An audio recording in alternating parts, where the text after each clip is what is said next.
আমি প্রফেসর ইশরাত জাহান, global fertility centre 282/1 মাজার road, Mirpur 1, Dhaka.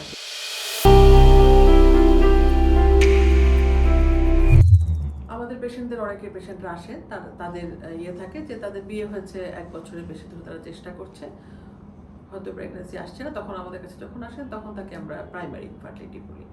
আর এমন যদি হয় যে তার কখনো হয়তো একটি বাচ্চা আছে, সেটা বাচ্চাটা অনেকদিন, বাচ্চা হওয়ার পরে তারা হয়তো চেষ্টাই করছে, আবারও চেষ্টা করছে 1 বছরের বেশি সময় ধরে, বাচ্চা আছে অথবা কোনো অ্যাবর্শন আছে অথবা কোনো একটোপিক প্রেগন্যান্সির হিস্ট্রি আছে, কিন্তু তারপরে তারা 1 বছরের বেশি সময় ধরে চেষ্টা করছেন, প্রেগন্যান্সি আসছে না, তখন তাকে আমরা সেকেন্ডারি ইনফার্টিলিটি বলি।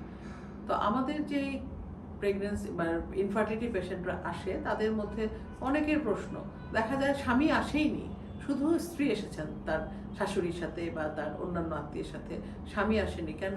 ওর তো কোনো অসুবিধা নাই, আমারই মাসিক দেরি দেরি করে হয়, আমারই অসুবিধা। আসলে এই কথাগুলি ঠিক না। হ্যাঁ, আমরা কিন্তু একদম দুজনের মিনিমাম 2-3টা টেস্ট ছাড়া আমরা কিন্তু ওষুধ দেওয়ারই আমাদের অধিকার নাই, ওষুধ দেওয়াই উচিত না। হ্যাঁ, অনেক সময় রোগী জোরাজুরি করে, হয়তো না ঠিক আছে মাসিকের সময় হয়ে গেছে, পরে আর সময় নেই, আপনি শুরু করেন, এর 2-4 দিন বা 1 সপ্তাহের মধ্যে আমি চিকিৎসায় আমরা রিপোর্ট দেখাবো। তো এই ব্যাপারগুলি ঠিক না যে স্বামী সব কিছু ঠিক আছে, সুতরাং আমারই অসুবিধা। আবার অনেক সময় স্বামীরা মনে করেন যে আমারই অসুবিধা, আমি হয়তো স্বামীর কিছু একটা উইকনেস আছে, মেলামেশায় কোনো অসুবিধা হয় বা সে সময় পায় না, অনেক ব্যস্ত থাকে, এইসবের জন্য তার স্বামী স্ত্রী মেলামেশা করাই হয় না। তখন স্বামী বলে থাকেন, জানেন স্ত্রীর তো সবকিছু ঠিক আছে, ওর মাসে মাসে মাসিক হচ্ছে, আমারই অসুবিধা।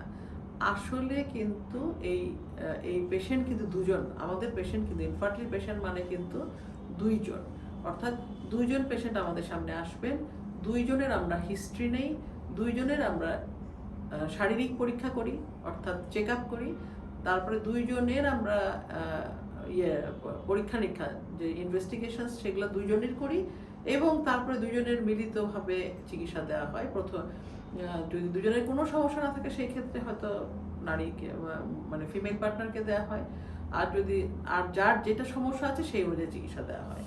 অর্থাৎ বন্ধাত্ব কিন্তু কোনোদিনও একজনের সমস্যা না।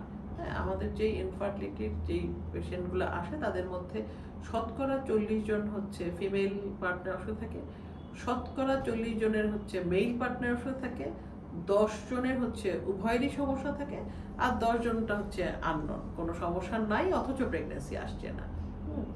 তো সেই জন্য বলছি যে কখনোই এটা সম্ভব না যে একজনের জন্য হয় না, দুজনকেই আমাদের দেখতে হবে। সুতরাং আমাদের রোগী কিন্তু 2 জন, এই ক্ষেত্রে অবশ্যই 2 জনের পরীক্ষা নিরীক্ষা করে তারপরে চিকিৎসা দেওয়ার কথা আমাদের, একজন